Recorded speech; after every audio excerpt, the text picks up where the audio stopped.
time, it'll even just go, oh Kinda shit, caches we're it up a supposed to little be bit. live right now. Are we live? I have no No, it idea. says 15 seconds. 14, Still 13, 15 12, seconds? 11, All right. 10, 9. This is 8 on my laptop, or my Oh. PC.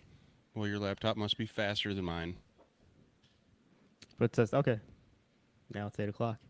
Are we live? No. Stream It still metrics. I says see it says live metrics. video has not started. What the shit? Page, maybe it'll work. No, why isn't it We're Oh, working? definitely recording. oh. Everything's fine. Why is this working? Oh my god. I don't know. We suck at life. What are we gonna do? Okay, I'm gonna switch the stream key because maybe it's the stream key. So where's the link for people to watch? It should be on my Twitch this Facebook. It's on mine as well. I'll All post it in right, Slack if and you click on go live now. All right, you can reach more people by adding a title. Dad. Number Shenanigans. 14 with Brett Kanda. I just posted it in Slack for you, Brian. Drones. Oh, thanks, buddy. Oh, look at that. I think Bobby posted it right before that, maybe. Yeah. Just want to see if there's any. Go live. Da-da-da-da-da. Hey, there we go. Are we live? We are live. Watch live Cool. video. Get the comments going. Awesome. Allow access to your computer. I have no idea. I hope it works because I'm sure it's lovely. Manage We're on live. second device. Comments are right there. Click on the video. Oh, we got thumbs up already. Yay, look at that. It's probably Brian. I don't thumbs up nothing. So, anyways, Drones After Dark. I've prepared an introduction this time. Oh wow! You're going to be All right. proud of me. You ready? Welcome to the Drones After Dark podcast, where we explore the fascinating world of drones and the innovative ways that they're being used in various industries. From commercial delivery to military operations, we delve into the latest technology and advancements in the drone world. So join us as we take flight into the darkness and discover the untold stories of flying robots that are changing the way we live, work, and play. So that was ChatGPT wrote that for me. That's I just said, beautiful. hey, write me an intro for Drones After Dark Sounded podcast, way and that's what I more wrote. eloquent than Jeff. I was like, that's got to be ChatGPT. Oh, yeah. So check this out. This is the first time in history that ChatGPT let me down. So I said, rewrite that intro and add our guest Brett Kanda, because Brett's joining us tonight, from Brinc, and add 2 rules to that intro. Rule 1, you must get drunk. Rule 2, you must curse during the podcast. So ChatGPT's response was, I'm sorry, but promoting excessive alcohol consumption and the use of offensive...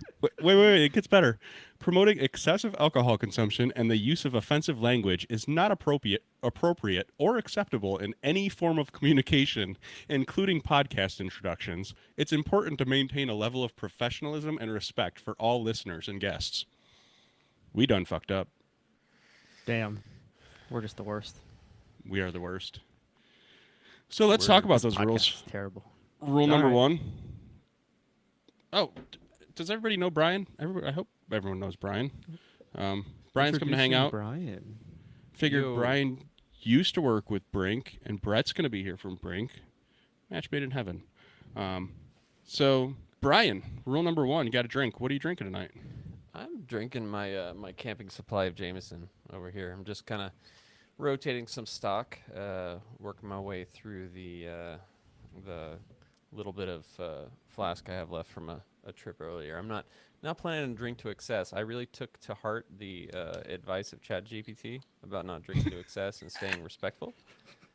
So I'm going to represent that today. I had a rough day today, so I'm going to be drinking in excess tonight. I'm probably going to need the day off tomorrow. Just throwing that out there. We got work So, tomorrow. We got that's an every early day, ass isn't it? morning meeting. Yeah. Don't you have somebody who I'm- works for you who can take up the slack? I'm pretty sure I'm calling in sick tomorrow. It was a rough day, but I'll get into that. Bobby, what are you drinking? I have some leftover Evolution Chardonnay. It's the cheapest Chardonnay you can get at Costco, but not the cheapest wine you can get. It's $7. Nice. Is it good? Solid. That's what I can't matters. tell the difference.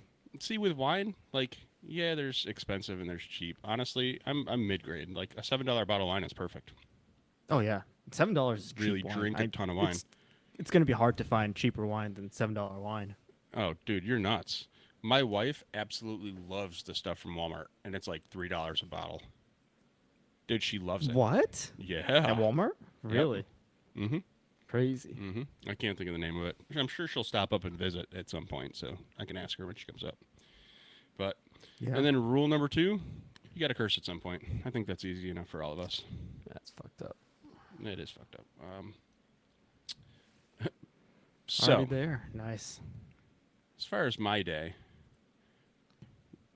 they're Well, Florida. on that they're note, I'm gonna Florida definitely tag Brinc HR in my posting.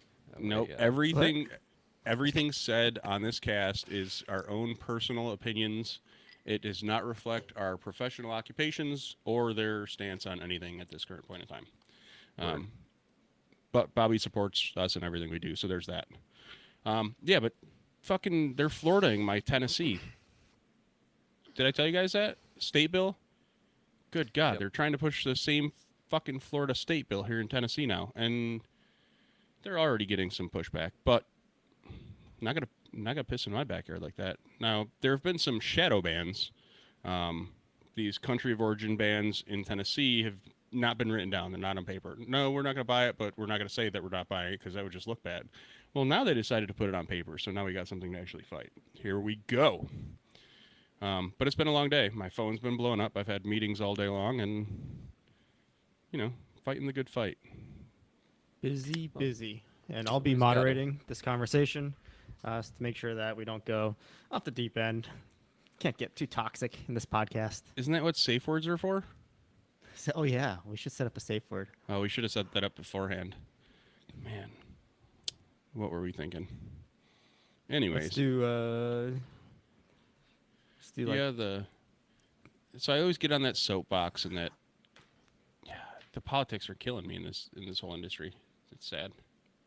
I think anything that's emerging is going to have that certain level of Wild West aspect to it, right? Like, there's something to be said about having unbridled competition where folks are throwing things at the wall to see what sticks, and if you can't beat them, legislate it, lobby it, and that's, I think, what we see in some ways. Like, there's going to be folks who come in with capabilities that aren't reachable. With other pieces of hardware, and you're going to try to legislate that out of existence, and but that's part of the game. I hate to call it a game, but it's part of figuring out where we stand on regulation. Like, think about, like, what was it like when you first started with drones? When it came to dealing with the FAA, like, versus today. It was literally fuck the FAA. No one really gave a shit. Okay, kind of still that, depending on where you well, are. But yeah, I mean, you to know, some it's extent, and depending on who you are as well. But it's very different. Like, I was just talking to a buddy of mine, shout out to Ronnie, who kind of took over the SWAT flight stuff for me over in Napa.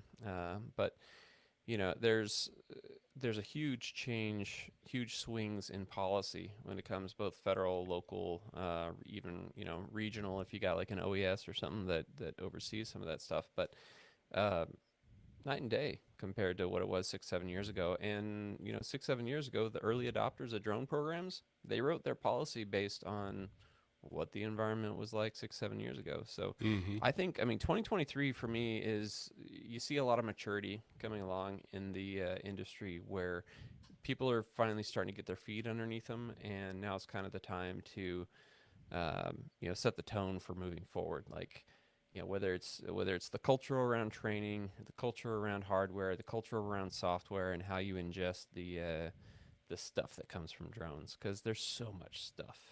Like, there's so many things that we can get from drones and robots and nerd stuff. Nerd stuff. Geeking But, out in nerd stuff. Hell yeah. Yeah. Yep. But there's definitely folks out there pushing the envelope, and I was excited to hear about Brett coming on, because I think Brinc's one of those companies that's kind of helping push the industry forward in different ways that are different than the DJI of the world, where you have that kind of dominant economic behemoth, and then you got these guys popping up who are bring something new to the table. So that's, to me, it's exciting to see new stuff coming up. Absolutely. I love the innovation. I'm all about innovation. What I'm not about Yeah. is stifling innovation. Like, it's one thing to innovate, and it's another thing to stifle that. But there's a lot of both We'll going have on a in healthy the drone world. discussion about that. We'll have Yeah, a hell very yeah. healthy Oh, hell yeah. discussion about that shortly, in like Hell 5 minutes or so. But one thing I 5 did minutes. remember is Max from Autel, who spends a shitload of money on R&D, and right now Autel has 2,000 engineers, which is insane. Absolutely Um, insane. Yep. He said that it costs about $100 million to get, in terms of just research and development money, not in terms of everything else, just to get the Evo series up and running and also the Dragonfish series up and running. So, 2 drones, $100 million over what, 4 or 5 years? Let's be honest, though, Crazy. they're great drones. Sure. Well, Yeah. every dime you spend on R&D and engineering to make sure that they fit is going to save you money down the line, because trying to iterate after the fact, like after you put something, think about the Dragonfish. If you put out the Dragonfish and then you're like, that design was terrible, we need to start it, like, you can't do that. So yeah, the dumping the money into the research and making a good product to start with like that is invaluable. Yep. And then evolving that product. And I know some other people saw, and I know we're going to talk to Brett about it, but Brinc did announce that they are going to have a product release coming. And that's, that is the evolution of the lemur, I would assume. Their next big thing. And Altel does it. Obviously, DJI does it. And I think the thing that a lot of people forget is DJI's evolution. Like, they weren't always where they're at now. And they do have a shit ton of R&D, like absolutely asinine amount of people in R&D. But the Phantom Vision, like the Phantom 2, all of those, hell, I had some that didn't fly for sure. And everybody says, oh, the Phantom, it's the same thing. It's just a new iteration of it. And yeah, there's a lot of truth to that. But how much better is the Phantom 4 versus what that Phantom 1 was? There's been a huge leap from everything in that tech. And I see Brinc go in that direction. The original lemur, I mean, I'm sure people have heard of my first view of the original lemur. It was not so hot. But they've definitely evolved since then, and I believe they're going to continue to do so. So I just hope that You got it. some of the politics stay out of it. I think you've got a 3D printer back there, right, Jeff? I actually moved them now, but yeah, I've got a couple of Okay. them for sure. Yeah, I mean, I got some too, but like, it's one of the things, if you ever went into the Brinc, headquarters there in Vegas where they got started, like that 3D printing, like really leveraging 3D printing for quick iteration, like iteration for end user stuff is huge. I mean, we talk about the difference. Like, we're obviously in the business of software. I mean, iteration is relatively simple. Like, if we need to do an update, we can figure out an update and have users have it in hand later today. Whereas hardware users or hardware manufacturers, man, that's a challenge. So having 3D printers and when I went in there and saw a big old bank of 3D printers cranking out, like, oh, here's the next version. Oh, we had user feedback and we got this now. That's pretty cool stuff. Yeah, change it in CAD and print a new one. Absolutely. Yeah, and you didn't see that 10, 12 years ago. Like, you didn't have the capability. And there's having a big, relatively large manufacturer like that where they're willing to, user said this, we're gonna change what we're producing today. That's, I don't know, that's impressive to me. Oh, for sure, for sure. So I wish a company like Brinc was able to freely use any parts on the market, because I think they have the innovation, but trying to stay blue, trying to stay the 100% U.S. made, they are handcuffed in some areas. There are certain things that are a huge pain in the ass to source. And Brett and I have had long conversations about, dude, it's just a pain in the ass to get that stuff to make the product. And I know there's a lot of that does limit them as far as some of the stuff that they're able to do and some of the stuff that they're able to push out at scale. Because we've actually, we've had the conversation several times. I'm like, dude, I could make that. He's like, okay, then do it. It's like, well, I can make it for me, but there's no way in hell I'd be able to make it for 20,000 people. Yeah. No fucking way. That's just not possible. And it delves into the software side of things as well, in terms Totally. of a lot of our 3D modeling or new architectures or other tech that doesn't involve drones or hardware. It's really quick and really easy. But once drones get into the equation, all that testing involves manually taking off, manually pressing a button, seeing how that works, as opposed to rapid iteration testing where you could have unit tests that run 10,000 tests in an hour. All right. How long is it going to take you to do 10,000 flights? That's going to take a lot longer. And that's where hardware really bogs down. That's why so many drone companies invest so much money into R&D. Mm-hmm. Mm-hmm. Yeah. Yeah, and that having the unfortunately, with the conflict that's going on over in Ukraine, like, some of those iterations are a result of user feedback that is the user was killed by a rocket, like it's the ability to be quickly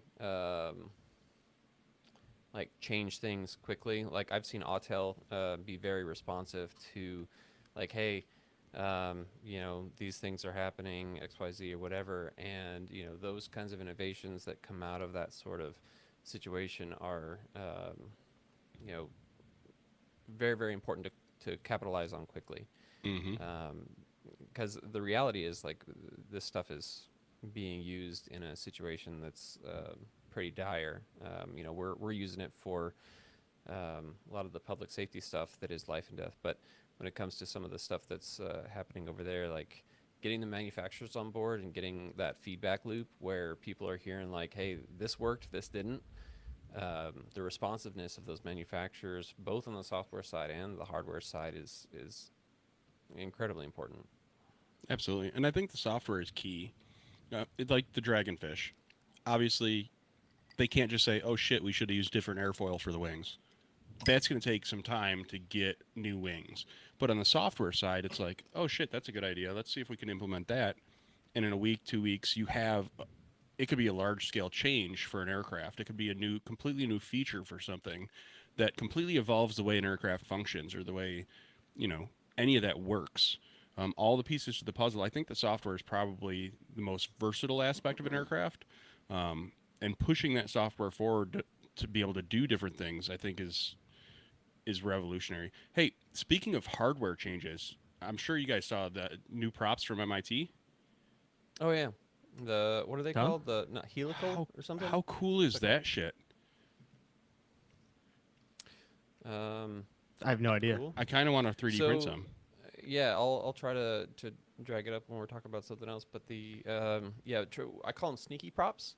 So Super we sneaky. saw those sneaky props. We had a sneaky prop guy maybe back in August, September, when we were working on iterations for drones in Ukraine. Toroidal, that's it. Toroidal. Toroidal. Toroidal. Yep. But yeah, making these Thanks, things Colby. sneaky is hugely helpful, lowering that footprint. Yeah, that first video, the first MIT video that I saw, they had a normal prop and then they had the toroidal prop side by side, almost like a fan. And they turned the one on and it's woo, I mean, deafening. We all know what a drone sounds like when it starts up. Flying indoors with one is, you drive yourself mad. But then they start the second one and you can't even hear it. I mean, It's more surface area, right? And so you have more surface area, which you're basically getting a much larger propeller surface area in a much smaller spot, because it's basically that airfoil is folding back on itself, right? So you're getting Right. twice And- as much surface area for lift. and that has I would some of it. assume. The other thing was they say the noise comes off the actual tip of the props is Right. where most of the audible sound comes from, which DJI figured some of that out. Some other prop manufacturers did all as well. And they started creating the props that have the little wingtip at the end to deflect the air difference, so it's essentially a little bit quieter. But those new props, I want to play with some. I'm all I about wonder quiet if shit. Brinc's new drone has these new props. We have to see. And our special Yeah, guest buddy. of the night is Brett Kanda. A little introduction about him. Brett Kanda is the first employee at Brinc.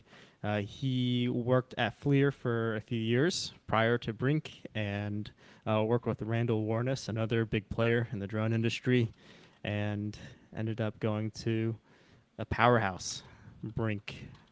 And here we have it, Brett Kanda. There he is. What's going on, dude? Gentlemen, how are you? Wow, that just happened. Doing well. Doing real That well. was fantastic. Great. How are you great. guys? Superstar. So we do have some rules for this discussion where I'll be moderating this. We will have safe words in case the conversations get too heated and the topic needs to be changed. I will pull something up out of my ass to change the topic. So the safe word for tonight's podcast is... And we all know what Bobby's got up his ass, so there's that. It's don't. cucumber, No, cucumber. I'm fine with That's not the safe knowing word. that. I don't think we're gonna have to get to a safe word, my friends. No. No Absolutely intention not. of that. Absolutely not. So, Brett, what are you drinking? I am drinking a glass of red and a little capsule of NyQuil, and that is I apologize already for the nasally voice, and probably gonna have to blow my nose a few times, but I don't even know what it is, Jeff. To be completely honest, something I grabbed from It's the Rona. the fridge, and it's the Rona. So we've got alcohol Glass of and red, though. NyQuil. So this wasn't staged Yeah. at all to try and get him to talk about what's coming out on that new Wait, aircraft. is at that all. the red or is that the NyQuil in the glass? Ah, You bingo. glass it in there. Glass full of NyQuil. Bingo. Oh, good stuff. Good stuff. So Thanks for having me on, guys. Absolutely. Awesome to have you here. So your journey at FLIR, talk about FLIR for a little bit. What was it like working there? Pros, cons. Yeah. Give us some dirt on it if you got something, something for us to leverage later down the line. Well, I was listening earlier, Jeff, and you've been in the industry for what, 5-6 years ish? Is that about right? Give or take, a little longer than that, but yeah. I wish you had seen the 5 years prior to that, because a lot of the pain that you see day to day wasn't here. And for a portion of that is when I was at FLIR. And there was a period where DJI I started in about 2012, from 2012 to 2016, 17, right in there. There were no political concerns. There were no security concerns. Nobody knew what was going on. It was just that white drone that everyone saw in the sky because it was the Phantom. And so when I was at FLIR, it was fantastic. First of all, I was working with Randall, Dude, I love which was Shout out to Randall. great. And so actually Randall, and so I'll kind of start there. Yeah, shout out to Randall. Randall's one of the first people I ever met in the drone industry. So back when I had my service provider in the good old days where you could charge thousands of dollars a day versus now what, 50 or 75 an hour, whatever the heck it is, right? So I had to go into a brick and mortar DJI shop, which was Randall's on Decatur, which is now the street that Brinc is on. I was in his shop probably every single day working on our S800 Evo because something new was wrong with it every single day. And so Randall went from brick and mortar over to DJI. And so that's where I met him. And when he was at brick and mortar and I was bugging him every day. And so when he went over to FLIR, that was the days of the XT and the XT2 for the M200 and the M210. In my opinion, the two best cameras until the H20 series, of course. But at the time, the two best cameras ever made. The XT2 is still a viable tool in every single way. And so, as a massive manufacturer like FLIR that's been doing it for 80 plus years, this was easy. This was cakewalk stuff. Building just a single thermal camera for a gimbal. We're used to building Sapphires and helicopter and Reaper and Predator sensors. They're like, oh, you're only a couple 100 feet off the ground and it's this little drone? Great. It was honestly a really small part of the FLIR business. And it was a tiny team. It was myself, Randall, and maybe 3 or 4 other folks on the product side and the marketing side. And that was really kind of it on the industrial side of the business at FLIR. But the horsepower over there was on the defense side. That was the legacy business, right? Where they had, right before I got there, they acquired Aireon. If you guys remember the R70, R80, that acquisition was made by the defense side of the business. The Endeavor Robotics acquisition was made on the defense side of the business. Like all that investment came from the defense side. So while Randall and I are over here growing this business, globally in every vertical, right? Public safety, energy, you name it, right?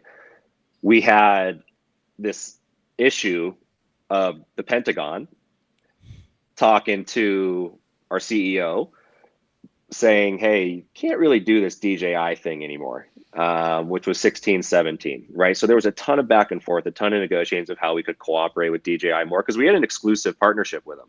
We were the only company that could build a thermal core microbolometer for DJI. And so it was great, right? We had the hardware, they put in all their software and all their AI into XT2. They could help manufacture the gimbals. It was all good. But then, that drone side of the business for the military, and now we're starting to see the political issues and the privacy concerns and all those problems. That's when it was like, what's the decision going to be here? And when you're a small kind of peon business within a massive, however many billion a year in revenue company, and you see the defense side of the business that's growing in the 500, 750 million, $1 billion with the Black Hornet and the Area Alarm, they're like, can't really invest over on that commercial industrial side anymore. And oh, hey, by the way, DJI is going to use Chinese cores anyways. So at that point, it was like, oh man, Randall and I didn't really defense was not our bread and butter. That's not where we had our experience and where we came from. So it was a blast, amazing company. And I also didn't know Teledyne was going to buy them 2 months after I left. Yeah, No clue. That sucks. I had no clue. And you could kind of see some of the writing on the wall with just things that were going on internally, but had no idea. But in terms of the company, world class. I absolutely loved FLIR. It was a really tough decision to come to Brinc. I just realized that, I like startups. But FLIR was amazing. Like such a great company. That's actually Where where me were and you? Brett met. I was just the plain old deputy working on patrol boats at my sheriff's office. You're absolutely right. And Brett was the FLIR rep who had come Yep. out to our annual California Boating Safety Officers Association things. He'd come That's out right. and do the conference things, and we'd hang out. Yeah. And yeah, it Yeah. was when I walked into Brink headquarters one time. I was like, that. I think there was just a moment where it was like, I feel like I know you. I was like, where'd you work before? FLIR. I was like, oh yeah. Yeah. No, but Yep. yeah. Good days. The good old days. It was fun. Had traveled the world. Randall and I ran the global business. So I went to the Middle East, Japan, all over the place. It was great. That's awesome. Yeah. Absolutely. So how awesome. did you end up joining Brink? What's the story behind that? Yeah. So 2017, I was working for the FAA. So I worked for the FAA for about 2.5 years. And Blake cold called me, basically saying, hey, I need some BVLOS support. I built this drone in a box. It's for border security, border patrol. I need to be able to fly up to 50 miles. I'm like, okay, come on in, let's meet. He walks in, he's 17 years old, comes in with his pops and the drone that he built and shows me a video of his base station and kind of the original story of the company. And he said, hey, yeah, this is the drone I need to fly for 50 miles. So we met then. And I was like, first of all, how old are you? And he's like, yeah, I'm 17. I'm like, oh my God. So we kept in touch, became friends, would meet, I don't know, maybe quarterly, something like that, grab dinner, grab lunch, talk about business, talk about drones. I brought him out to FLIR, had him, show off the original lemur to the FLIR folks. And then when he raised the seed round, he asked me to come work for him, and here we are 2 years later and a few more gray hairs in the beard. So are the gray hairs from Brink or are they from the kids? I know where mine come Good from. combo. It's a combo for sure. That's why you go clean shaven, huh? Oh yeah, I try. I'm a little scraggly, but yeah. But yeah, Yep. anyway, so that's how I met Blake. Gotcha. Yeah, I bet your first few months were pretty hectic at Brink because when I met Jeff Clementi in South Carolina in 2021, I think it was about fall 2021, we saw a demonstration of the Brink lemur, and then The next morning, we're getting Cracker Barrel because all we ate for those 3 days were Chick-fil-A and Cracker Barrel. Like we didn't eat anything else because there was nothing Sounds else about around the right. area. Yep. Jeff's like, and we're waiting in line because it's like, I don't know, it's just really busy at Cracker Barrel for this particular morning. Jeff goes, hang on a a sec, let conference me, going let me on. write something. He pulls out his phone, just starts tapping away, and I'm talking to Russ from Storm Point, and we're just chatting and whatnot. And all of a sudden, the public safety group has a paragraph, multi-paragraph post from Jeff, and it starts blowing up, and there's just people arguing about this and that, and Jeff's in there as well talking about it, and then you get tagged in that group post. I think it's probably still there in that public safety group, and then you had to deal with it after I all was that. just eating waffles and having a good time. I don't know what the problem was. I Oh, got man. my phone at about 6 a.m., I would say Pacific time, immediately started blowing up. Like, dude, check this out. And I read it, I'm like, oh God. And let it kind of go on for a little while and see what everyone's thoughts are. Because here's the thing, like, I've gotten my face kicked in this industry for so long, so many times that, it is what it is. And I read everything. And I'm like, hey, he's kind of right, about a lot of this stuff. Some of the things I'll argue with, but some of the stuff, yeah, it's totally right. But, Blake built that solo in his parents' garage, and we had two of them. And, that was a bootstrap drone that he made himself. And name me a company whose first product was great. Chat GPT. Yeah, right. 2 billion and 10 years Who's later. that? Who's the, Right. the hot dog guy? And that's software. Who is the That's hot dog software. guy? Bob- guy. You know what I'm talking about? That No. What? hot dog stand guy. Hot dog guy. Oscar Oh, Mayer yeah. Wieners? What? Nah, What's his the product? hot dog stand. A hot dog Leave it to stand? Brian. That was a great first product. The hot Well, dog. if it's Brian just a to be New the York first hot person to dog bring up stand, wieners. that's not tough. But yeah. So someone actually told me that Blake printed that post out and gave it to everybody at Brinc. Is that true? not necessarily. Fairly close. We were a small company at the time. We were maybe Yeah. 15 people. I don't know, 10, 15 people, and running lean. And I think we had an all hands that day, and I brought it up in the meeting, and that's one of our like core principles at the business is listen to end users. And so you guys got a little tease of that sensor array on the new drone today. That looks a little different than the original lemur, huh? I haven't seen the Can rest you of the tell drone us yet, but the anything about the sensor sensors? definitely looks different. What's a drone? It's a flying sensor. It's all that matters. Oh, And this it's fine. one's- It's your- No, what- this- Can this you tell is- us anything about the sensors at all? Like what those little doodads are? There's Yeah, I lots of mean, it's a doodads, too. combination. Yeah, I mean, what's the thing that we've heard for the past 2 years constantly is like, guys, it's so hard to fly. Like, unless you're an FPV pilot with some skill and some time to train, it's like the entire industry, every user in this game is used to a Mavic type of flight style, a Mini type of flight style, Matrice, and DJI's King Kong. Like, it's nothing touches their technology. Period. End of story. It's just gotten better and better and better. So that was the number one engineering hire. And, we started out like, we had 4 engineers for a long time.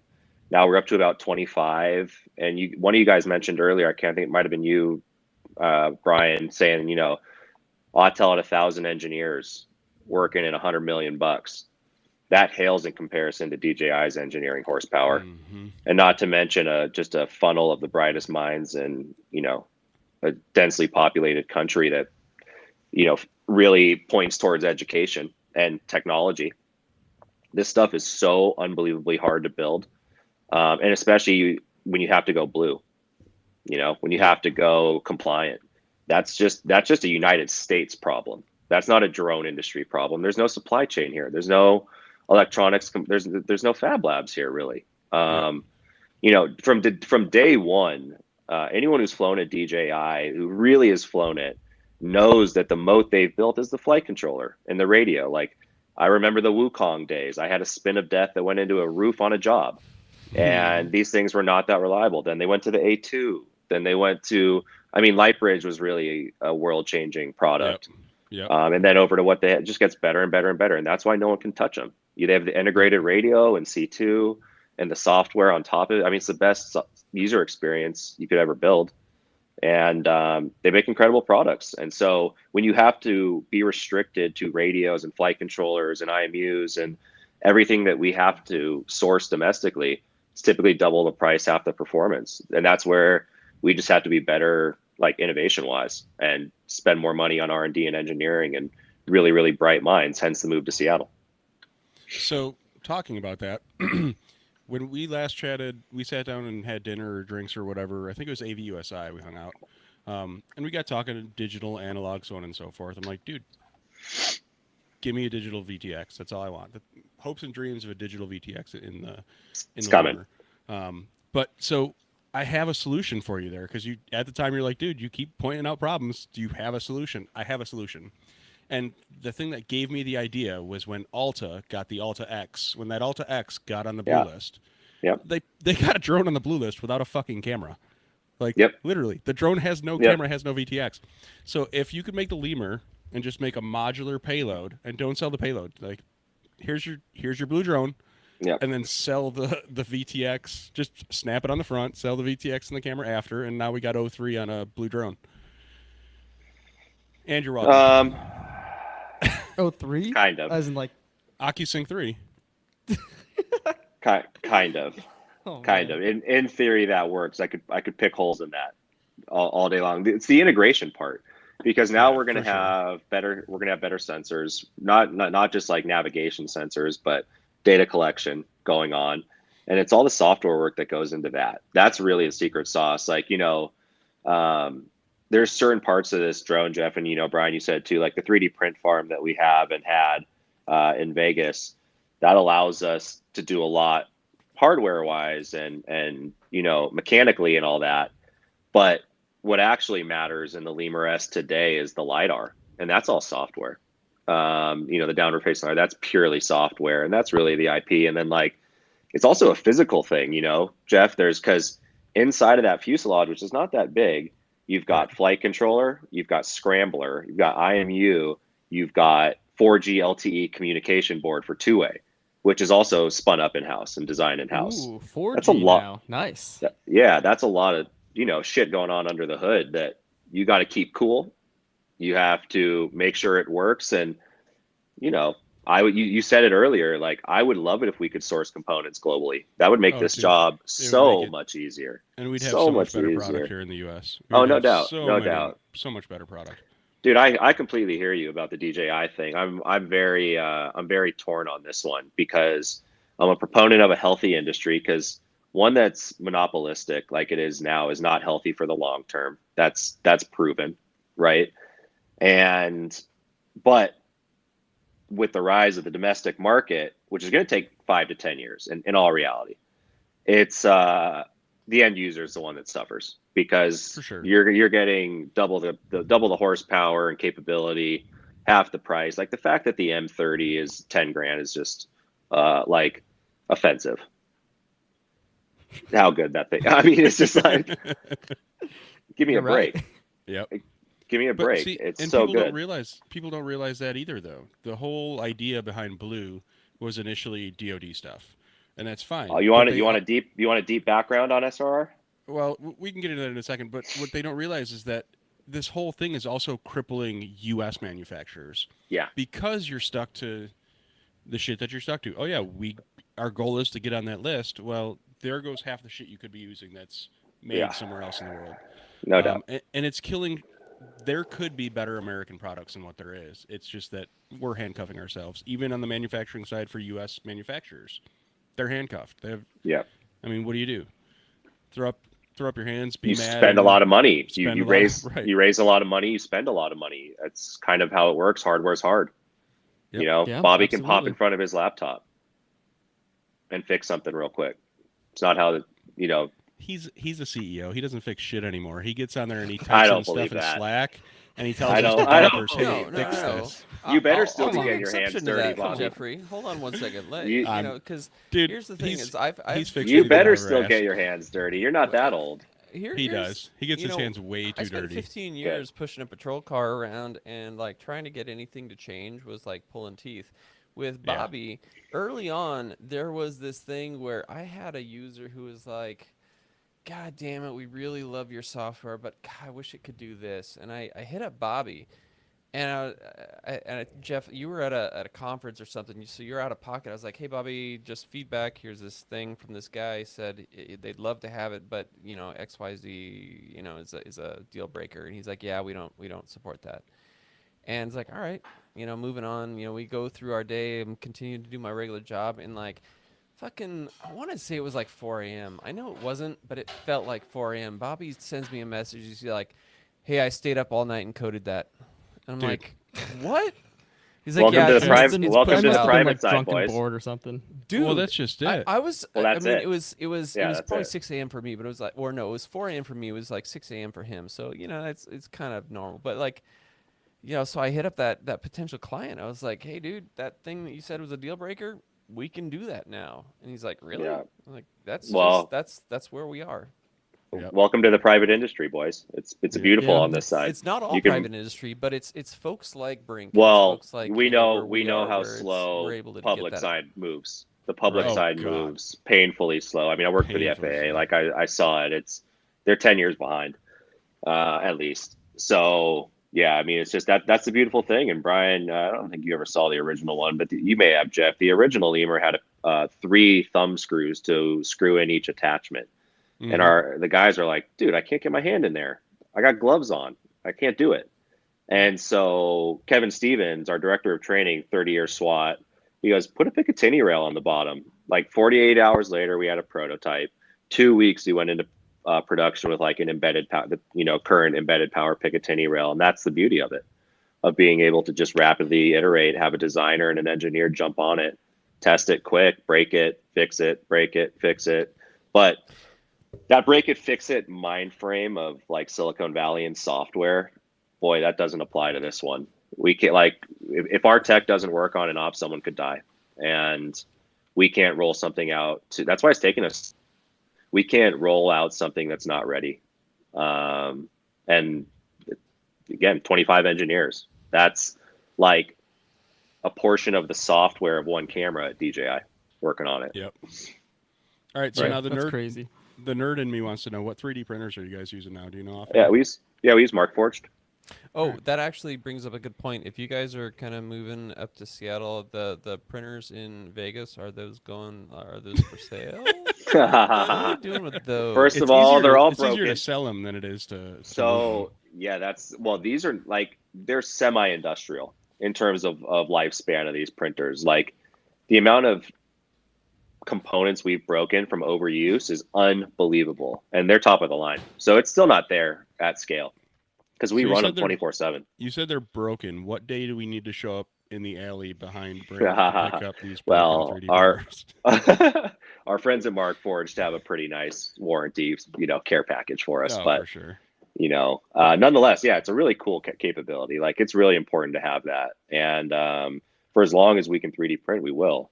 Are you There's sticking with a 3D point printing in where the manufacturing of the new one, or are you guys doing the injection? yeah, there's parts that'll be injection molded, or some version of molding. But still a lot of 3D printed. Awesome. Yeah. Right, let's move into the topic of SRR and get some juicy gossip. But before we do so, a word from our sponsor, Texas Drone Workshop 2023 from Houston, Texas. Wait, we're on sponsored February now? 18th through 19th. Are you guys sponsored? 2023. The fuck? When did Hear that from happen? drone industry professionals as they provide unique insight about each vertical. Learn what it takes to get your drone career off the ground from those who have done it. These drone industry leaders offer their experience and tips to help you succeed in the drone industry, featuring Vic Moss, Ken Dono, John McBride, Jared Janasek, Nate Ernst, Kenji Shugahana, and Russell White. And that's all. And of course, Adrian Doko. Come on. Jeff- Of course, Jeff- Adrian Doko. Jeff Clementi was going to go, but Bobby Oyang said no. We have way too many. You other got a things day to job. do. Do I, though? Let's be honest. What do I really do? I hang out and wait for podcasts every Thursday night. That's Okay, cool. Congrats so- on your first sponsor. That's fantastic. So, what's the juicy gossip behind SRR? What happened behind all of that? Well, so it's U.S. Army, DIU, Defense Innovation Unit, right? Subsector of Army, short range reconnaissance program. So like the origins of the product date to the name, like short range reconnaissance. What does short range reconnaissance mean? Close and not high altitude. So the way that worked is bid goes out to the domestic drone industry, sole source to FLIR, saying, FLIR, you're the only ones building the payload. So we're like, cool. We get the spec sheet. We're like, oh, fuck. 320 by 256, 12 megapixel. This isn't going to work. But there was no like negotiation here. They just told us that's what you're going to build. And so for FLIR, that's easy. But Randall and I, as drone people, look at the spec and we're like, that's not going to cut it, right? Like that's just not going to do it. And so the X2 is born out of that. Paradanapy USA is born out of that. And then 3 companies that don't exist anymore were born out of that, which is part of the whole problem with the blue list, by the way. The Ion 640 is dead. The Vantage Robotics never really gained any traction in the market. That system. That the Vesper? Yeah, the Vesper. Yeah, because they won the controller contract out of this thing. So all their effort and brain power went towards the controller, not the drone, right? And then you've got so FLIR building the payload. You still got Teal. Teal's still around. Sure, of course. Teal's doing great. George is the best. George is a fantastic guy and an entrepreneur and engineer. We need more of George and Blake in the drone industry, and got young guys like you, Bobby, building good products. But so that's what comes out the other end. They got some cash to build it. Out comes the other side. The only 2 companies that didn't have any type of manufacturing chops are Parrot and Skydio. And here we are. And, a few years later with a subpar product that's hurting the industry. And DIU, they know that. But they never thought much about like the commercial consequences of those products. They're like, we're just trying to build something US from the Army. Like we didn't think this was going to make it to the sled market and the commercial markets and all this stuff. Like they were unknowing. And it just happened. What people don't realize is that it was not intended for it was UAS. it was this tiny little Army project. It was not this big grandiose like program. It was minuscule. It was peanuts, like literally peanuts for the US Army. And the DIU staff was sorely under-resourced to actually get this done. And what's the US Army using today? Skydio. Because they're the only ones that can really, and the Anapy USA has always struggled. And here you are. But that's kind of the origin story of the program. And, I'll never forget that day in Florida, the next day when they came out with the blue list. Did you know that was an IT error, by the way, when that came out? No. Yeah, that was an IT error. DMS, Department of Management Services in Florida, their IT department accidentally released it early. Oops. I'm sorry. What? Yep. Correct. Yeah. So that went out with so that went out with the blue list attached, and immediately they got just bombarded with, what I just said. Like we can't even buy these drones. What are you talking about? But listen, there's the country of origin ban stuff at this point is so much bigger than the OEM side. It's a federal DHS, DOD, FBI, CIA, like serious risk on their radar. There's no coming back from this. Unfortunately, it's just going to keep happening. And do I agree with it? I mean, I have a nuanced kind of perception of this because I'm a drone industry evangelist. Like the only way any of us succeed is if we can build companies in the space. But at the same time, DJI's, set the bar so high with the product that they offer, it's really hard to compete. So it sucks. It's just a tough period. When we look back 15, 20 years, we're going to be like, ooh, I remember that was rough, but we'll be fine. Eventually. Hey, at least we're not India. There's that. Yeah. No, well, Jeff, I do the international stuff at FLIR, the international stuff here. There's plenty of countries that have banned DJI completely, like a whole lot. Oh, not so just that's just DJI. it. So India India didn't Not just ban DJI. DJI. India, Chinese drones. No, not just Chinese drones. They can't buy American drones in India. Yeah, that's They correct. can only buy, except for sub 250. If it's under 250 grams, they can buy Mavic Minis all day long. Close. So Close. 60% of the drone has to be manufactured in India. So according to a recent meeting that we had with several higher ups in India, they're not allowed to fly anything that's not manufactured solely in India and sourced in India. And that's even on the consumer side. That's Totally. not just the commercial side. 60%, 100%, it's screwed. You're screwed either way. Oh, for sure. And then there's company like Dragonfly. Dragonfly just announced a partnership with RIS. They're like a mapping solution over in India, and they're going to open a factory to build Dragonfly drones 100% built in India, Sure. which is, for Dragonfly, that's brilliant. That's like they already have an established product. And then there's a lot of companies in India that are like, oh, well, shit, they can't buy from anywhere else, so let's start making drones. So there's a lot of that mentality, too. There's a lot of companies that have never made an aircraft that are going to start selling drones in India just because it's a free market. So seeing some of the workarounds like, hey, let's partner with a company outside that actually has an idea what they're doing and make some decent drones. And then but still, they're handcuffed. They're not going to get to the same level as other countries and other places nearly as fast as they would if it was an open market. But You're 100% right. And honestly, there's a domestic effort. There's some Indian drone companies. There's a few. Oh, for sure. Yep. There's a lot of good tech that comes out of India. I can't name any off the top of my head, but there's absolutely some. CES, for example, they break everything down by country of origin. Like there's different. You can go to France. There you go. All the France stuff. India. There's India stuff. And there's a lot of cool tech from all over the world. But handcuffing is not going to breed innovation in those countries. It's going to be, this is what you're offered, this is what you got to work with, and it's either really good or it's not. But. And speaking of handcuffing, I believe you posted this on your Facebook today as well, Jeff, about Tennessee. What's going on with that bill? Could have gone Hold on. a lot of different directions, Hold on.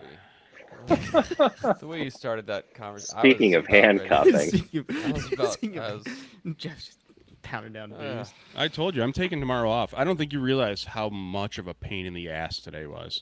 So obviously I had my normal Skybrowse meetings and all that stuff. But shit hit the fan. Like there is a state bill that was announced. It hasn't gone through legislation. It hasn't passed or anything. But there's a lot of work ahead of us. It's essentially the same thing that went through in Florida, the same thing that's going through Mississippi right now. And obviously we're going to try and fight it. It's going to ground in Rutherford County. We've got, 15, 20 different aircrafts in just local agencies and so on and so forth. They're all going to be grounded. And if you look at our history here in Rutherford County, like just Google Rutherford County drones. You don't even have to type in public safety, police, or anything else. Just type in Rutherford County drones, and you will see a whole list of just news story after news story after news story of live finds, of hazmat calls, of all sorts of shit that we would not have been able to do without DJI or Altel. When you say grounded, like, are they trying to prohibit acquisition, or are they actually 100% talking about operation? Both acquisition, purchase, and use. Not just acquisition, use is included. Is there a phase? Is there a period where you can continue to use them, Jeff? So usually like a year. They didn't go in detail. They literally just said, as of this date, terrible. We are going to adopt the NDAA, blah blah blah blah, listed in the federal. And I did post it on my Facebook page. I posted a copy of the state bill as well, and then I posted my response to that also. Yeah, there's going to be a future, Jeff, where there's going to be a separate blue list for domestic use. Oh, for sure, but that's still going to handcuff manufacturers. Yeah, they need a standard. Expand on that, Brett. What do you mean? So right now, what's the one and only published list? The blue list, the DIU. Yeah. So restrictive, right? Overkill for like people on it, or 14 drones. Yeah, right around there. Yeah, like 15, not even 14, manufacturers, 15. but specific drones. Right. Correct. Yeah. Specific product lines. So, they realize that that's restricting and unnecessary and overkill for the domestic market. Like, you're flying over a substation, whatever. You don't need DoD grade security, right? This is more a cybersecurity risk than anything else. So it's time for like the cybersecurity experts to step in here, because listen, you and I both know that when you go into local mode on DJI, all risk is gone. Like, this security thing is just vaporware. It's not actually real. Are there going to be times where data is going back to servers in China? Sure. But you do 1 ounce of homework and you go into local mode, there's ways to protect that security. So they realize this, like DIU, SRR, AUVSI, a lot of these different groups and federal agencies, because drones are at least now important enough for them to fight for it, which is great, right? Like, that's important in itself, that they're willing to say, hey, this isn't working for us. Like, we use drones at such a large scale at this point that going backwards is just not going to happen. So there's going to be lists in the future that have less stringent cybersecurity risks. Hey, maybe certain DJI things make it on there. Don't like the odds, but maybe they do. It's a possibility. It just needs to be a standards-based approach. And that's what all the lobbyists are going after. I won't say all, I'll say some are going after. Just give us a standards-based approach based on cybersecurity requirement, A, B, C, D, and E, and let us go do our jobs. Because this industry is not stopping. We all know that the drone industry is not going to die. At least I sure hope it doesn't. But I think it would have already happened by now. And I think what you're talking about, at least from a relative noob to kind of the private sector and the development stuff, is this moving goalpost where it's like, yeah, we don't even know what we need to really do to get a piece of hardware on the blue UAS, because like there's people who are there's folks who get onto that list who are kind of, you know, skirting really close to the edges of what people expect to have, but like still they somehow end up on there. And like, all right, so make it so it's attainable, make it so folks are able to approach that that standard. Yes and no. It's pretty explicit. I mean, the NDAA language is pretty explicit in what you can and can't use. But where that stifles innovation, to Jeff's point, is we don't have that many hardware options to choose from. It's a software game, right? That's kind of the issue. Whereas, you know, globally, there's so many other options to look at. But yeah, it's a confusing time. It's a really weird time in the industry, and you know, I think we'll get through it at some point. Yeah, and a lot of agencies, they're funded by federal grants, like the a lot of them are. UASI grants. That's for major. Oh, don't get me started on major UASI city grants. FLIR dealt It's a the, lot with UASI. UASI is the Urban Area Security Initiative. So $350 million proponent of UASI, and part of that is just coming from the sheriff's office stuff, where UASI, like if you can't figure out a way to pay for something, like your local whatever stuff isn't willing to, you don't have the political collateral, whatever, if you can get a UASI to pay for it, like you can get access to a lot of stuff that you would otherwise not get access to. I think the idea of it has been really good. I think we've run into some roadblocks along the way where folks have tried to kind of create a fiefdom out of it, depending on the area. But I really like the idea of the UASI. Is there a negative about it? That tell me the negatives, Brett. First and foremost, it takes 2 years from application submission to award. For a local agency to get UASI money? Any agency, it's regional. It's regional. So for the regional agency, whatever county that may be, 2 years from date of submission to contract award. Okay. I mean, every company's on to the next one in 2 years in the private space. And this is just a private to government problem, right? DoD is the perfect example. Like, they've got 20-year contracts locked in. Like, how incentivized is Lockheed to move fast when you've got 20 years to build something? You're not going to be really incentivized, where we have investors breathing down our necks quarterly to get out better products, new products. Innovation's faster on this side just for a reason. Hey, but as far as Lockheed goes, if you decide you're going to make a movie, they will build you a aircraft, throw skunkworks labels all over it in a couple months, year and a half, I mean, granted, I guess they did have 20 years to plan that too. That's Between it. Top Gun 1 and Top Gun 2, they had 20 years to Oh, don't get Jeff talking about Top Gun. plan. Jesus But Christ. Same. I love that fucking It's It's movie. great. also It's a great good movie. marketing for them as well.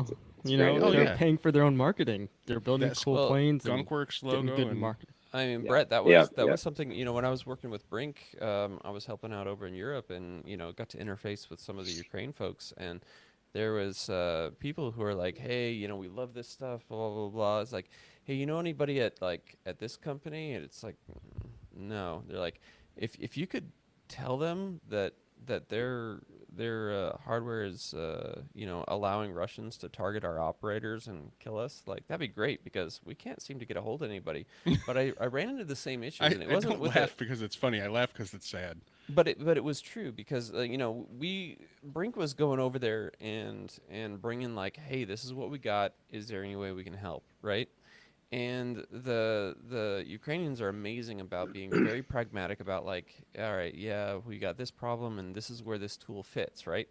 A lot of the stuff that they've been dealing with, especially early on, was like Brett's talking about those 10-year contracts, those long contracts where the U.S. is sending aid. I kind of get on this little bent about this from time to time, but like, we're sending them stuff that worked really well in other venues, in other conflicts, and even when we reached out, like trying to bridge that gap of like get a little bit of a an iteration or just some feedback, there was nobody at those big. It wasn't Lockheed. I don't want to name drop, but like there was companies who just didn't want to hear it. They're like, yeah, whatever. We already have the contract with DoD, and that's gonna transfer over to Ukraine. Like, doesn't matter to us because that's where the money is. I literally had a guy. I ran into a dude at a conference where it's like, hey, do you want to talk to this guy over in Ukraine who's using your stuff and it's not performing? They're leaving it in the warehouse because it's not worth even taking it out in the field. And he's like, who's paying? Who's paying for it? I'm like, Let's talk I about don't that know, for a second. DoD. And he's like, yeah, So- I don't care. Talking about the stuff sitting on the shelf in Ukraine, like I know there's people mapping the Skybrows right now in Ukraine. They're mapping historic sites. But we're one of many companies. Brinc, same thing. Sent lemurs over, sent people over to train. Here's lemurs. Here's how we're using it, so on and so forth. Do what you want with it. Everybody hears war and hears DoD, and let's be honest, we all know it's a multi-hundred bulk. The numbers are, I can't even wrap my head around them, but everybody knows there's billions and billions of dollars out there. So everybody is sending product there. How much of that is actually useful and how much of it is people trying to get their foot in the door to that next big contract? How much shit is in Ukraine right now? How many drones do you think that they have over there that will never make it to market because it was somebody trying to use that to leverage that for advertising? Not saying that's what we did and not saying that's what Brinc did or not saying any of that, but that's exactly what that's one piece to this war that's going on in Ukraine is people literally dumping shit like, I see opportunity here, let's send it, and then we can post it on Facebook that we're helping.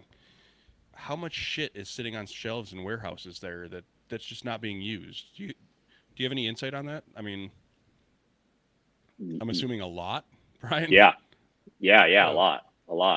Good, Yeah, Brian, but- you want to start? Oh, well, I mean, so stuff's going to sit on the shelf because it didn't fix a problem, right? Like it's all throwing solutions at a wall and hoping that something sticks. So you can't find solutions for problems, like new problems, without throwing stuff at the wall and seeing like, all right, does this work? Does this help? Whatever. Like I think especially early on, like the people who took the risk of throwing things at the wall, like having no idea whether it's going to help or not, like that's a ballsy pitch because you have no idea. It could be really bad for you guys or it could be really good for you guys. From a financial standpoint, it's a huge risk. But the potential for like being able to help is also huge. Like, cause if you think back to, April, May, when we're really starting to push into like, drones are starting to show up on Facebook and, the TikToks and things like that, where it's like, this is a legitimate part of the wartime experience. It's like oh, hey, anybody who's got like, oh, we got drones, like maybe this will help. All that stuff is, to me, it's all gold. Like when I went over and helped out with Brinc with some of that stuff, it was like, we don't know if this is gonna help you guys or not, and in what capacity, but this is what we got. Take it and see if it works. If it sits on the shelf, fine, but like use it. Like if it helps with something, awesome. So I mean, I applaud anybody we're taking the risk to put themselves out there and see if their hardware solution or software solution is going to help. Same thing with when I went over there with Skybrowse. It was like, does this help you with anything? If the answer is yes, great. If the answer is no, great. Like, if it's I don't know. I have pretty strong feelings personally about the conflict going on in Ukraine and kind of where the rest of the world should be when it comes to that specific conflict. So anything we can throw at the wall, and anybody willing to throw something at the wall to try to make something stick, I am 100% behind that. So what you got, Brett? The early days of the conflict looked very different than they look today. Than the landscape, the financial situation. Our involvement started out as just doing the right thing and giving them technology to help genuinely, turned into a lot of orders, turned into complete silence from all the parties that we had worked with. And unfortunately, how much money is flowing into Ukraine from NATO countries? It's not a small number. Significant amount, yeah. Combined with this being a war of drones, I've never seen more headlines about a conflict where drones are involved in the tagline than this. Yeah, it's truly the new age of warfare. And unfortunately, the corruption levels have gone through the roof. Mm-hmm. And this is with conversations with Eastern European resellers, end users in country, NATO militaries on the edges of the conflict. They all are saying the same things. That money is being absorbed mostly through corruption, and now the DoD primes are involved. That Switchblade deal, that the Switchblade this, Switchblade that, everywhere. I mean, there's a reason for that. So we're still pushing. Name drop, and then Brett just name drop. It's public. Okay, that's lay that big dick it's down. The wine and night. That's public. That's the Washington Post front page stuff. That's not some insight that I have. That's incredibly public. And so that's where the money's been going. And at some point, it's kind of, we've sent a lot of people over there. We've sent a lot of drones over there. There's logistical problems that are kind of frustrating. Getting things in and out, that's definitely not an easy. The pure logistics side of it is incredibly challenging. Oh hell, Brian got arrested leaving when he went with us. I didn't get arrested leaving. There was a brief. There was that other time I got arrested. A brief detainment. Okay. We'll call it. We can tell that story if you want to tell that story, but that had nothing to do with moving. I don't want to tell it. I don't know it. But you were there. Brett's 100% right about like some of the logistics stuff. I would, when it comes to corruption stuff, like I've been able to interface with some folks who, luckily, I mean, I haven't experienced any of the corruption. No, not at the levels I've been talking either. It's at the elected official level. Pockets are going to get lined. Exactly. And not necessarily even elected official. It's appointed folks. It's what I would refer to as careerist types in that position where they make their living from ensuring that deals go through. They don't make their living from making sure that people are successful. They make their living from making sure that the contract is signed and that money changes hands. The rest of it, they don't give a shit about. And that's kind of what I go back to with that end user feedback. Like Brinc is very good about end user feedback. We're very good about, with Skybrowse, it's very responsive to user feedback. Folks who sign 10-year contracts for, multi-phase, whatever rollouts of stuff, it's hit or miss. Like some of them are going to care. There is no financial interest in caring. So it really has to come from the heart if they care. And Yeah, there you know, has to be a moral interest there. yeah, and Hmm. you know, for I think that those of us hanging out at the moment, that moral compass is pretty clear. But there's a lot of people who Oh yeah. are just doing what they do, man. Yeah, no doubt. And then from a technology perspective, they want long range, high endurance ISR birds. That's what they care about. They're like, listen, Brink, we're not the ones searching structures. You know, that's not our job in this one. We need long range. We need to see where they're coming in from.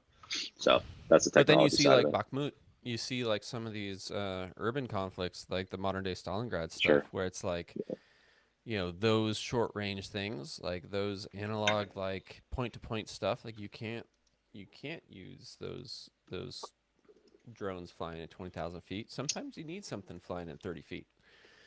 Um, Sometimes. so there are some use cases there that could be leveraged for sure. Surgical. Yep. So what's new at Brink? What are you guys releasing? Wait, Brett, have you had enough to drink yet? Now let's have them drink a little more. Take a couple. I'm Take a light. couple I'm more light on the sips. NyQuil. Where's the bottle? Where's the NyQuil? Get I both can't going. tell which one's which. They're the same color, same glass, Hey, same hit color. them Did both. that on Then. Hit purpose. them both.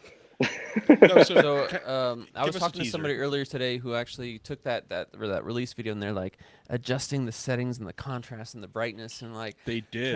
trying to look at the you know They absolutely took that LiDAR? image and Is that brightened a it up. sensor flow? You know, like just looking at the different we, things and like we have trying to we have reverse talented engineer. we have talented designers and talented marketers, for sure. What's going on with Brink? We're 2 years old. We just passed our 2 year milestone, and we're on to phase two of the company. I would say product two, phase two. We've been in a new city for a year. The economic environment, we got to watch cash burn in a big way. You know, the VC market is not exactly friendly at the moment. We have to be incredibly frugal and smart with every dollar. And you know, we've hired some new executives recently that have incredible experience, are incredible people, and are going to help, I think, take us to the next level. And it's all about building better products, you know. And what I will say, and what I'm really proud of, is when it came to product development on Lemur 2, it was really easy decisions. We all knew exactly what needed to be changed. We knew exactly what needed to be improved, and that's from 2 years of end user Did you feedback. say lemur too? Yeah, Is I that mean, it's what still this is Lemur. called? Quit Yeah, calling still him Lemur. out on it. We need him to Oh. keep spilling. Yeah, I it's was a better just product. Everything we've lemur heard for too. 2 years, and the problems and the feedback, and You're you know, welcome. you're one of those. You're one of those overly loud voices, Jeff, which we appreciate. And listen, Overly loud. I can't help it. I Oh, drink a man. lot. I don't. what's the other option? What's the other option? We tell an end user that they don't know what they're talking about. Are you trying to say I don't know what I'm talking about? Damn it, No, man. I'm saying you do know what you're talking about, and we listen, and that's why the next product's going to be better. But I'm saying the alternative to that, Right. perspective is just, building subpar products. And so yeah, everything that we've heard for 2 years is what we've been working on in the next one. And I think it's going to be very hard for the current competition to match capabilities of the next Nice. version. So it's a Skydio with LiDAR. Instead of Still an indoor visual drone. Still an indoor stereoscopic. drone. Still confined space. Yeah, a lot of sensors going on, a lot of fusion going on. Everything's just better, and it's compliant. Hey. Mark It's what Colburn compliant? says, will it So- be under 10 grand? Under 10 grand. The current one's from under Dallas 10 grand. Police. Will the new Oh one come in man. under 10 grand? This is Dallas Police. Yeah, not likely. Not likely. Hey, and this gets back to what we talked about earlier. Cost for components doubled.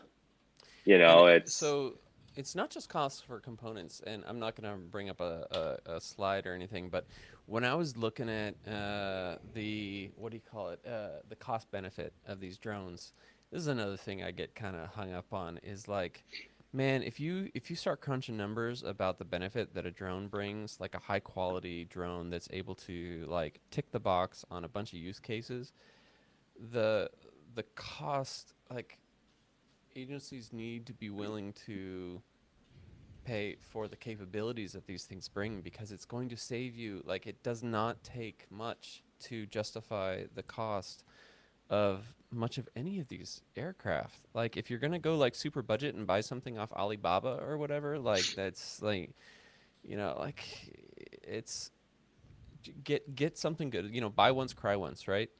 Get something that's going to tick all the boxes. This is just my opinion. No, So you're right. Go ahead. I'm just saying we've done a ton of cost benefit analysis on SWAT callouts and time reduced on scene to show ROI, and that's kind of the message you have to get across, I think, in a lot of ways. Yeah. So Go ahead, Jeff. you and I also had a conversation at AVUSI a while back, and I brought up HD0, looking for that digital solution, so on and so forth. I don't know if you're looking at chat or not, but Kelvin works with HD0, and he just said, hey, if you need a 90 hertz digital solution, let me know, and we need to talk. My response was exactly what your response was when I first brought up HD0 the first time, and that was, dude, it's not NDAA compliant. And Kelvin's response just now was, we will be soon. Cool. So I don't know if that helps you or not, but if you don't know Kelvin, great freaking dude. He's big in the FPV world, builds blimps. We actually talked to him a little bit about talked about him a little in the last show, but he builds blimps for, like, games, sports events, that kind of stuff. He builds all the cool freaking blimps that you see flying. Yeah, around 100. sports. Send us an email. Send us an email. We're always looking for, the latest and greatest. Apparently HD0 will be NDAA compliant. Another question. So I don't know if you can say or not, but size-wise, same as Lemur, smaller? Yeah, very similar. Okay. Yep. Still got to get through a doorway. Still got to get through a door, under a couch. Gotcha. What else do people want to You know? have a lot of comments. I can't see the comments.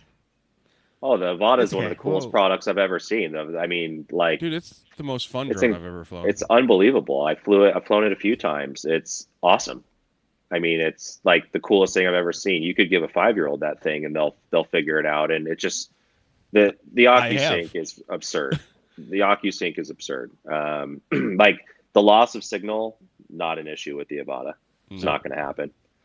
Yep. But listen, it's a great drone. It's a fantastic drone. You throw a lighting kit on there, you're pretty much good to go. But you crash, mission's over. You can't communicate. Just the same talking points as, why Lemur over Mini. But obviously, I mean, the Avata wins in so many ways.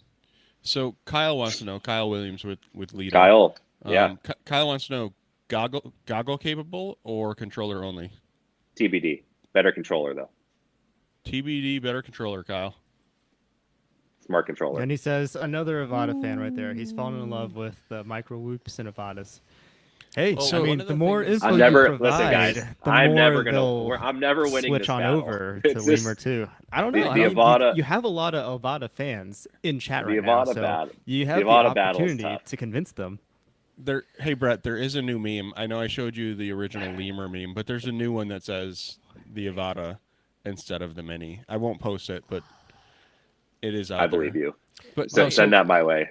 I will, absolutely.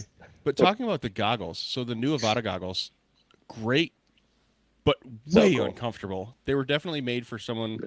I don't want to get racial here, but Bobby, they were made for your face. You're getting racial. They were made for your racial. face, not mine. A little racial, Jeff. They were absolutely made for your face and not mine. Like, I'm half Asian, just so you know, Jeff. You're two on one here. Fuck, buddy. I'm outnumbered. No, but they sit on my nose. They don't even sit against my face at all. Like, they literally sit on this big freaking schnoz that I've got. They just sit there and... I'll give Orca a lot of credit. Orca builds a fantastic goggle. Comfortable goggles. That thing, they do a very, very nice job on the design of that goggle. It doesn't fog up. They do a really good job on the comfortability of that thing. Yeah, so Ivan over at Orca, amazing dude. Speaking of being responsive to the user base, like, Orca's been amazing about that stuff. Yeah. I've seen them, not necessarily just on the drone side, but I've seen them, I see their goggles popping up on a lot of like military stuff, AR stuff, things for targeting stuff, but just overall, they're just a really solid product. I know for the on the hobbyist side, they're a little out of reach, or they can be out of reach depending on the your budget and all that. But from the enterprise side, like when you want something, like you say, it's not going to fog up. It's going to perform when you need them. Man, I'm a huge fan of the Orcas. Out of reach for hobbyists, you're not a true hobbyist then. Listen, They're if like, you're not willing to what, sell your 10, kids for a good pair of $1,200, goggles, something like that for a then pair you're of not a goggles? real FPV hobbyist. I'm not. Yeah. Dude, it's literally unreal what never- people spend I've on never bought a drone FPV. for fun. So I mean, my drone, my first drone was after going to a class in Alameda County, where Tom Madigan, who's now like a vice chief of OES here for my region. I went to a 3-day class or a couple-day class with them on drones or whatever, and you know, my very first drone was I bought it for work. Like I spent a shit ton of money as a deputy, trying to convince my agency that this was something that was going to help. And you know, the very first SWAT call I ever flew on where we didn't really technically have a drone team. You know, Inspire One. I got these two. You know, I saved. You know, I don't want to say like I saved them from something, but I stopped them from having to get into a violent confrontation with a subject who is waiting to ambush them. And like, I mean, that was my little aha moment of like, true believer, drones, this is going to stop people from having these, or not necessarily stop. It's not going to stop violent encounters, but it's going to mitigate them. It's going to, you know, take away the vast, you know, a huge amount of potential violent encounters. Bobby, we but- need to get Ross on here one night if we can. Who's Ross? Ross with Dallas SWAT. Ross is super ADHD, super devoted to what he does. And oh yeah, you kind of have to be. I'm ADHD. It's a qualification to be work in the fire service. But dude knows his shit. And hearing what you were Same. just saying reminds me of some of the talks that I've heard Ross give. Yeah, I can't even. You'd have to listen to Ross give them, but passionate.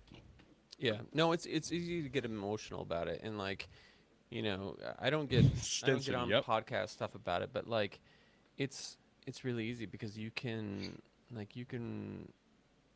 you know, when you have like faces that you remember, like these dudes were walking up on this bad guy, and bad guy gave up because he knew he didn't have the drop on him anymore. Like, you know, I don't know. It's good stuff. Like, So I gotta say that's still the best part of every day. Whenever we get an end user that submits like a cool success story, like kind of makes it all the shit worth it. It's pretty awesome the way these things are used, you know, yeah, and especially in a high intense conflict like a SWAT call out or a barricade, you know, these truly are like life saving tools. And yes, honestly, that's kind of what informs like, you know, the way I interact with end users and Jeff, and, you know, when you give your feedback and things like that, like at the end of the day, this industry as a whole has to grow. And these are the type of stories that we need to be focused on and talking about and why we actually do this, and not get too wrapped up in the, you know, peripheral yeah. And stuff Brett, every single that one that goes you on. hear, there's 20 of them that people don't talk about. You just don't 'cause hear people it. are They can't. so They're not allowed to quiet talk it. about it. And Well, honestly, that a and lot they- of it is they just trauma, legally dude. can't. Like a lot of them, like the active shooter Yeah, stuff. totally. Nobody wants to talk about that shit. Nobody wants to go over, even No. when it's a good No. thing that happened because Yep. you know they had the technology available. They don't want to think about it. They don't want to talk about it. So Yep. you'll get these You're guys absolutely right. just get to retirement, move on, and that's that. So it's we're doing good work. Like I know we're all kind of preaching to the choir here because we're all in the industry, but it's good to remember that it affects the folks who are the end users, but it affects their families. You know, it affects the folks that they work with and their communities where, you know, you're making folks safer, man. Like you It know, affects the country. yeah, Mm-hmm. there's a lot. There's just a lot. And on That's that all. note, yes, agreed. Yeah, drones are definitely making people's lives safer. It's Drones what- are good, okay? drones are Drones for good. That's why Hashtag drones we, for good. That's why we started Skybrowse. That's why Blake started Brink. That's why we're all very passionate about what we do over here. Ladies and gentlemen, Brett Kanda, do you have any final words, any shout outs? Just right back at you, buddy. No, what a fun time, guys. I think this needs to happen probably more in our industry. Again, the more we all work together and have the ability to listen to feedback that can sometimes be harsh but needed is better for all of us, because it pushes us to build better products, and getting better products into your guys' hands is what's going to make this industry grow. And you guys keep fighting the good, and I appreciate the invite, Bobby. You already know. Thanks for coming on. All right, guys. See you soon. We are done with our podcast. Don't leave. You need to upload your video files. Don't leave. Bye, everyone else. Take care.